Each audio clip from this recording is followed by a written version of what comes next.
आज हम लोग देखने वाले हैं फैक्टेड।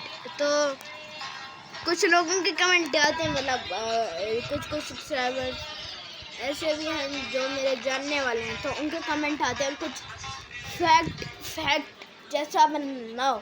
तो आज मैं आ चुका हूँ फैक्ट माइंडेड के पास, जिसका लिंक आपको कमेंट डिस्क्रिप्शन किसी में भी मिल जाएगी, कमेंट बॉक्स में मिल जाएगी। प्लीज़ इसी बात में आप लोग लाइक और सब्सक्राइब करते हैं। चले आए वीडियो स्टार्ट करते हैं।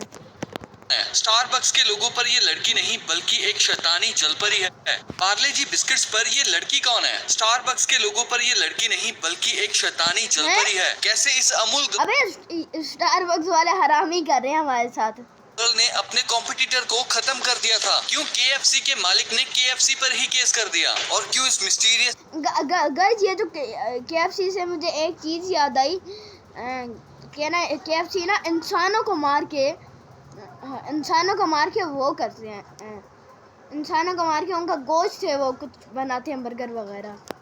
इंसिडेंट की वजह से मैकडॉनल्ड्स ने अपने इस आइकॉनिक जोकर का एंड कर दिया। इस वीडियो में हम इन फेमस कंपनीज की पहचान यानी मैस्कॉट्स के पीछे की स्टोरीज और सीक्रेट्स जानेंगे। वीडियो बहुत ही इंटरेस्टिंग होने वाली है, तो इसको एंड तक देखना। नंबर 1, इस वीडियो भी एंड तक देखना। पार्ले जी इंडिया का ही नहीं बल्कि दुनिया का नंबर 1 मोस्ट सेलिंग बिस्किट है। पार्ले जी में जी का मतलब जीनियस नहीं, पार्ले जी में जी का मतलब मैं पार्ले जी को सुनता तो हूँ, पर वो पाकिस्तान में मिलता ही नहीं है। ये गड़बड़ है हालांकि ना। है ग्लूकोज, लेकिन इससे पहले पार्ले ग्लूको के नाम से जाना जाता था, जिसे बाद में सिर्फ पार्ले जी कर दिया गया। और एड्स में जी माने genius. Her second on an average 4500 लोग पार्ले जी बिस्किट खरीदते हैं। बिस्किट यानी बिस्किट। और एक सबसे अमेजिंग बात यह है, अगर आप एक पूरे साल में बिकने वाले पार्ले जी बिस्किट्स को एक लाइन में लगाते हो तो आप पूरे वर्ल्ड को इक्वेटर टू इक्वेटर कवर कर सकते हो। सिर्फ एक बार नहीं, 192 टाइम्स। पार्ले जी के साथ साथ आप पार्ले जी वाली लड़की को तो जानते ही होंगे, लेकिन ये है कौन और अब कहाँ है? 1990s में इस बात पर बहुत चर्चा हो रही थी कि अब मर ही गई होगी वो लड़की, वो जो क्या है, क्योंकि यहाँ पे लिखा हुआ भी है 199। एक साल या 2 साल ये होगी तो 8 साल की ना, मर गई होगी। अब 2026 चल रहा है। पार्ले जी पर ये लड़की कौन है, इसकी रियल आइडेंटिटी रिवील करने के पीछे बहुत सारे दिमाग लगे हुए थे। और नीरू देशपांडे, सुधा मूर्ति और गुंजन गुंदानिया, ये 3 नाम सबसे ज्यादा पार्ले जी गर्ल से जोड़े गए। बहुत सारी रिपोर्ट्स में ये भी क्लेम किया गया कि पार्ले जी बिस्किट पर जो लड़की है वो सुधा मूर्ति की बचपन की फोटो है। इसके बाद तुरंत ही सेम चीज नीरू देशपांडे पर भी छापने लगे, जो सबसे ज्यादा लाइमलाइट में बनी रही। रीजनल न्यूज़पेपर में इनकी फोटो के साथ शॉर्ट स्टोरी बहुत ज्यादा शेयर हुई, जिन पर ये लिखा गया था कि ये नागपुर से बिलोंग करती हैं, बहुत हम्बल बैकग्राउंड से हैं।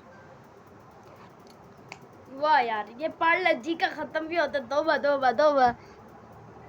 और इनके पापा ने 4 साल की उम्र में ये फोटो क्लिक की थी, जो इतनी ज्यादा अच्छी थी कि इसे पार्ले जी के लिए सिलेक्ट कर लिया गया था। लेकिन कहानी में ट्विस्ट तो तब आता है जब पार्ले जी के प्रोडक्ट मैनेजर खुद आकर कहते, ये कह रहा है अब पार्ले जी की फोटो है, तो पार्ले जी का वो जो बिस्किट की फोटो है वो इनको बड़ी अच्छी लगती है। उनके फादर को क्या यार, ये बस यहाँ मैंने क्या यार, मुझे अच्छी नहीं लगी। पर हैं कि पार्ले जी के पैकेट पर कोई रियल लाइफ इंडिविजुअल नहीं है, इसे तो 1960s में बनाया गया था। ये एक्चुअली में एक इलस्ट्रेशन यानी ड्राइंग है, जिसे एक आर्टिस्ट मगन लाल दहिया ने 1960s में बनाया था, जो कि उस टाइम एवरेस्ट क्रिएटिव एजेंसी में काम करते थे। Number 2, Amul girl. क्या आपको पता है कि अमूल के प्रोडक्ट्स पर ये लड़की कौन है? चलो इसकी स्टोरी जानते हैं। आज से कई साल पहले जब इंडिया में ब्रिटिशर्स का राज था, तब मार्केट में पोल्सन डेयरी की मोनोपोली चलती थी। इसी वजह से फार्मर्स को मजबूरन पोल्सन डेयरी को ही अपना दूध बेचना। इंडिया का ही आ रहा कुछ, पाकिस्तान का भी तो आए कुछ। चलो वीडियो स्टार्ट पड़ता था, जो फार्मर्स को दूध का सही प्राइस नहीं देती थी, जिससे उनका बहुत लॉस होता था। जिससे तंग आकर किसान फ्रीडम फाइटर सरदार वल्लभ भाई पटेल से मिले। उन्होंने किसानों को एकजुट होकर इस चीज को रोकने को कहा और उनकी बातों से इंस्पायर होकर एक फ्रीडम फाइटर त्रिभुवन दास पटेल और डॉक्टर वर्गीस कुरियन, जिन्हें हम फादर ऑफ व्हाइट रेवोल्यूशन के नाम से भी जानते हैं, इन्होंने पोल्सन के खिलाफ मार्केट में खड़े होने के लिए गुजरात के कायरा डिस्ट्रिक्ट में एक कोऑपरेटिव सोसाइटी बनाई, जिसको बाद में डॉक्टर वर्गीस कुरियन ने अमूल का का नाम दिया। इससे फार्मर्स ने अपनी मिल्क प्रोसेसिंग और डिस्ट्रीब्यूशन शुरू की और पोल्सन को कंपटीशन दिया। देखते ही देखते ये रेवोल्यूशनरी स्टेप बढ़ता चला गया और उन्होंने पोल्सन को अपना मिल्क सेल करना बंद कर दिया और पोल्सन डूबने की कगार पे आ गई। 1960s में अमूल का डायरेक्ट कॉम्पिटिटर पोल्सन बटर था। पोल्सन बटर इंडिया के घर घर में बहुत फेमस था अपने सॉल्टी टेस्ट की वजह से। तो इस पोल्सन बटर को टक्कर देने के लिए अमूल गर्ल को बनाया गया था और वो सिर्फ ये मुकाबला जीती ही नहीं बल्कि उसने हर एक इंडियन का दिल भी जीत लिया। अमूल गर्ल को बनाने के पीछे डॉक्टर वर्गीस कुरियन का दिमाग था। वो अमूल गर्ल समझने वाले समझ गए होंगे के लिए एक ऐसा मैस्कोट चाहते थे जिससे इंडिया का घर घर रिलेट कर पाए, जिसके लिए उन्होंने उस टाइम की फेमस एड एजेंसी के एमडी सिल्वेस्टर डाकुना से कांटेक्ट किया, जिन्होंने अपने आर्ट डायरेक्टर यूस्टस फर्नांडिस के साथ मिलकर अमूल गर्ल को डिजाइन किया। अमूल गर्ल को हैंड ड्राइंग से बनाया गया था। सिल्वेस्टर डाकुना अमूल गर्ल को आसान रखना चाहते थे क्योंकि उस टाइम ज्यादातर बैनर्स और होर्डिंग्स पर हाथों से ही ड्राइंग करनी पड़ती थी। इस सभी के साथ उसका अट्रैक्टिव होना भी जरूरी था। तो इस तरह इन्होंने बनाई अमूल गर्ल, जिसको यूस्टस फर्नांडिस ने ड्रॉ किया। एक नॉटी छोटी इंडियन लड़की नीले बाल पोल्का डॉटेड ड्रेस में। उस टाइम टीवी एडवर्टीजमेंट और मैगजीन्स बहुत एक्सपेंसिव थी, इसीलिए अमूल ने हैंड पेंटेड बिलबोर्ड्स और पोस्टर्स यूज किए। पहली अमूल गर्ल एड 1966 में आई थी जिसमें वो अटरली बटरली डिलीशियस स्लोगन यूज करती थी। ये स्लोगन सिल्वेस्टर डाकुना की वाइफ ने बनाया था।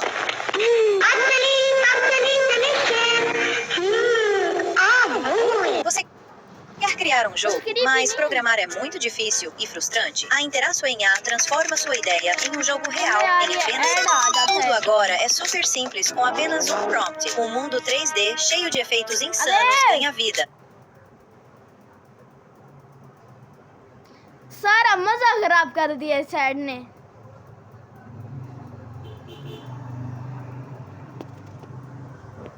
ये क्या था? अबे यारी मैं यहाँ पे फैक्ट वाली वीडियो बनाया आया हूँ या हॉरर?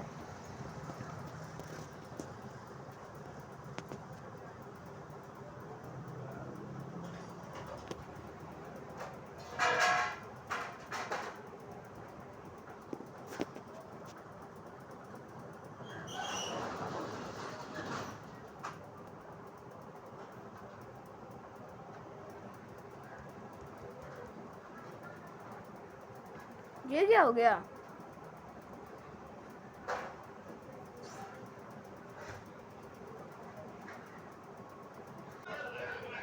चलो स्टार्ट करते हैं।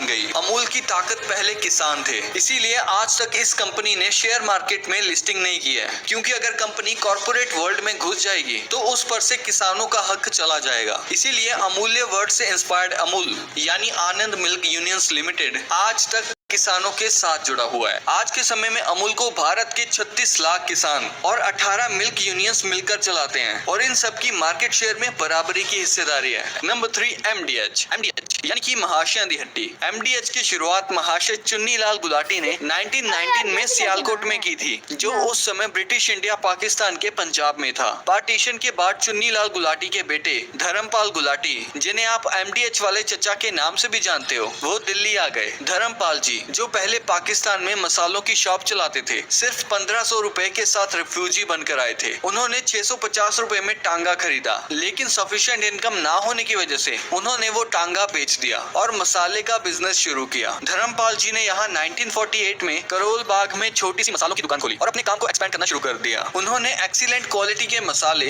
कम प्रॉफिट मार्जिन के साथ बेचने शुरू किए। देखते ही देखते 1 से 2 शॉप्स हुई और फिर एक फैक्ट्री भी खुल गई। एमडीएच पहली ऐसी कंपनी थी जिसने मसालों को प्रॉपर पैकेजिंग के साथ बेचना शुरू किया, जिससे कस्टमर्स को सेफ्टी और हाइजीन की एश्योरेंस मिली। उस समय पाव भाजी या सांबर जैसी डिशेस को बनाने के लिए 4 से 5 मसालों को मिक्स करना पड़ता था, इसीलिए उन्होंने पाव भाजी और सांबर मसाला जैसे प्री मिक्स लॉन्च किए, जिससे कस्टमर्स का बहुत टाइम सेव हुआ। आज एमडीएच एक बड़ा एम्पायर बन चुका है। धर्मपाल गुलाटी जी जो आपको एड्स में देखने को मिलते थे, इनको प्रेसिडेंट रामनाथ कोविंद जी ने भी पद्म भूषण अवार्ड से सम्मानित किया, लेकिन अनफॉर्चुनेटली धर्मपाल जी की डेथ 3 दिसंबर 2020 में 97 की एज में हो गई थी, लेकिन फिर भी इन्हें आज तक हर कोई जानता है इनके एड्स की वजह से।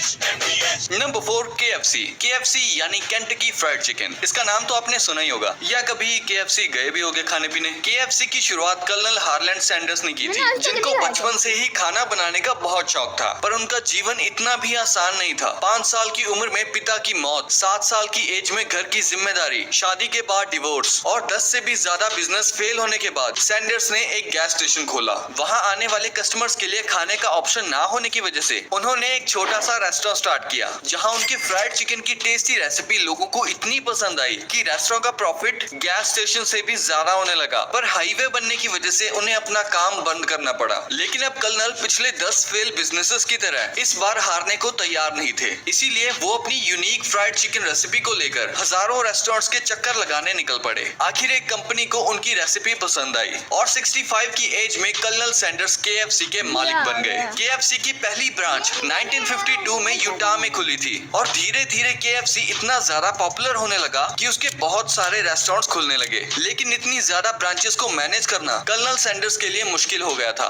तो उन्होंने 1964 में KFC को $2 मिलियन में एक थर्ड पार्टी कंपनी को बेच दिया। लेकिन उनकी शर्त ये थी कि कर्नल सैंडर्स KFC का फेस बने रहेंगे और KFC की मार्केटिंग में अपना कैरेक्टर यूज करेंगे, जिसके लिए उन्हें अलग से $6,000 की सैलरी दी जाती थी। लेकिन वो कंपनी वाले पैसे बचाने के लिए फ्राइड चिकन की रेसिपी के इंग्रेडिएंट्स में कमी करने लगे, जिसका जब सैंडर्स को पता चला तो वो बहुत गुस्सा हुए और उन्होंने अपनी बीवी के नाम से शेल्बीविल में क्लाउडिया सैंडर्स के नाम से एक रेस्टोरेंट खोला, जिसमें वो अपनी ओरिजिनल फ्राइड चिकन रेसिपी बेचने लगे, जिसकी वजह से इन्वेस्टर्स ने उन पर केस कर दिया। सैंडर्स ने भी उनके नाम से ब्रांडिंग करने के लिए उनके ऊपर केस कर दिया और सेटलमेंट में उन्हें $1 मिलियन मिले। आज कर्नल सैंडर्स तो मौजूद नहीं है, लेकिन वो restaurant Claudia Sanders dinner house के नाम से आज भी मौजूद है, जो दुनिया का इकलौता नॉन KFC रेस्टोरेंट है जहां पर KFC की ऑथराइज्ड फ्राइड चिकन सेल होती है। 1950 में केंटकी के गवर्नर ने सैंडर्स को कर्नल का खिताब दिया, जिसके बाद वो कर्नल की तरह ड्रेस करने लगे, व्हाइट कोट और व्हाइट हेयर्स में। उनकी डेथ 1980 में हो गई थी,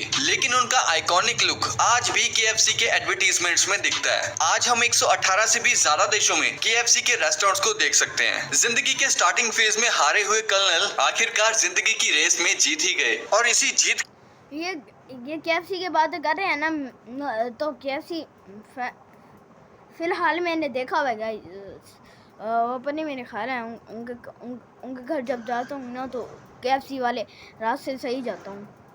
तो इस बुड्ढी, ये जो बुड्ढा है गाइस, तो इसको तीन जब इसके पास एक और KFC आ गया तो इसको संभालना था ना, मुमकिन था ना। की चमक आपको KFC के पैकेट पर भी नजर आती है। Number 5 Starbucks. स्टारबक्स का लोगो ही स्टारबक्स की असली पहचान है, पर क्या आपको पता है कि इस लोगो पर ये कोई लड़की या औरत नहीं बल्कि एक सायरन है। सायरन यानी 2 पूंछों वाली शैतानी जलपरी। ग्रीक माइथोलॉजी में ये कहा गया है कि ये एक ऐसी जलपरी है जो बहुत ही रेयर और हद से ज्यादा खूबसूरत होती है और इसी खूबसूरती के जाल में वो लोगों को फंसाकर मौत के घाट उतार देती है। तो आज साथी तेरा बन जाऊं, क्यों है ये जुनून। ठीक है, अब ये तो एक ऐड आ जाने है। एक तो कि स्टारबक्स ने इस शैतानी जलपरी को अपने लोगो के तौर पर चुन लिया। तो बात यह है कि जब कंपनी की शुरुआत हुई तो स्टारबक्स की कॉफी समुंदर के रास्ते आती थी, इसीलिए कंपनी को अपना लोगो सी से रिलेटेड रखना था और जलपरी को अपना लोगो चुनकर कंपनी ने ये दावा किया कि आप भी हमारी कॉफी की तरफ खींचे चले आओगे और रिजल्ट आपके सामने है। आज की तारीख में स्टारबक्स दुनिया का नंबर 1 कॉफी ब्रांड है। वैसे क्या आप कभी स्टारबक्स में गए हो? मैं तो कभी नहीं गया। Number 6 Nirma girl. Washing powder मतलब निरमा के ओनर करसन भाई पटेल पहले एक गवर्नमेंट एम्प्लॉय थे और शाम को घर आकर वो डिटर्जेंट पाउडर बनाते थे। उनकी निरुपमा नाम की बेटी थी जिसे सब प्यार से निरमा बुलाते थे। 1985 में अचानक से एक कार एक्सीडेंट में निरमा की जान चली गई। अपनी बेटी का नाम हर किसी की जुबान पे आए, इसीलिए करसन भाई ने अपने बनाए हुए डिटर्जेंट पाउडर का नाम निरमा रखा और उसे घर घर जाकर बेचा। पर कमाल की बात तो ये थी कि उन्होंने वो पाउडर 3.5 रुपयों में बेची थी और तब सर्फ बर्फ का पाउडर 13 रुपए में मिलता था। सस्ता पाउडर मिलने की वजह से गरीब लोगों के साथ साथ अमीर लोगों ने भी उसे खरीदना शुरू कर दिया